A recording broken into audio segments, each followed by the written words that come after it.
Bonjour, bonsoir et bienvenue dans les previews 2020-2021 du Bundesliga. Vous connaissez maintenant bien le concept. Chaque jour, avant de la reprise de la Bundesliga, il y a une preview. Aujourd'hui, c'est l'avant-dernière avec le Borussia Dortmund. Une saison avec des hauts et des bas à Dortmund.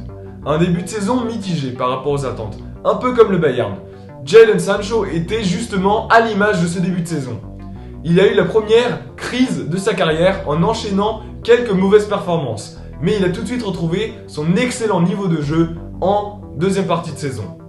L'arrivée de l'incroyable buteur norvégien Erling Haaland en hiver a été le tournant de la saison pour Dortmund. Il a tout de suite imposé sa classe à Dortmund, mais en Bundesliga aussi. Et je suis un immense fan de ce grand buteur rapide, technique et dangereux devant les buts. Malheureusement, Dortmund a encore craqué, comme dans les dernières saisons, en perdant 1-0 contre le Bayern en fin de saison, dans le Klassiker. L'objectif, qui était annoncé à plusieurs fois, était d'être champion devant le Bayern. Mais malheureusement, c'est encore une fois une deuxième place très frustrante pour Dortmund. Pour revenir en force, le BVB a fait des transferts.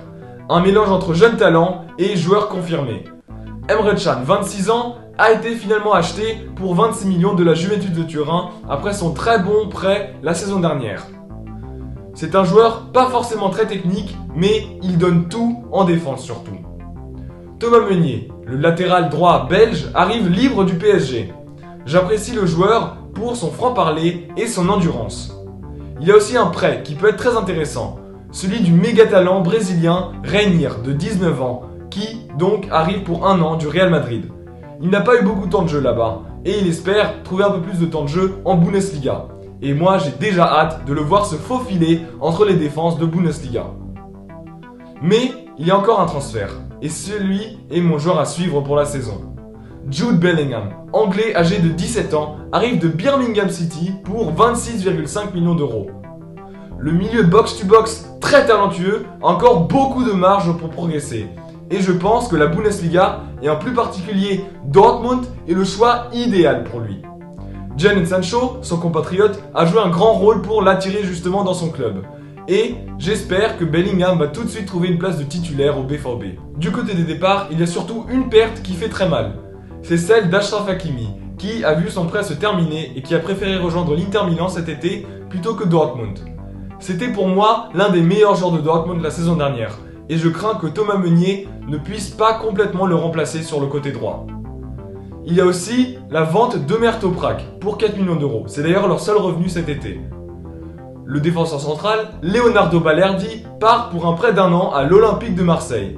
Il n'avait pas forcément convaincu à Dortmund et je pense que Marseille lui convient bien pour 1 an.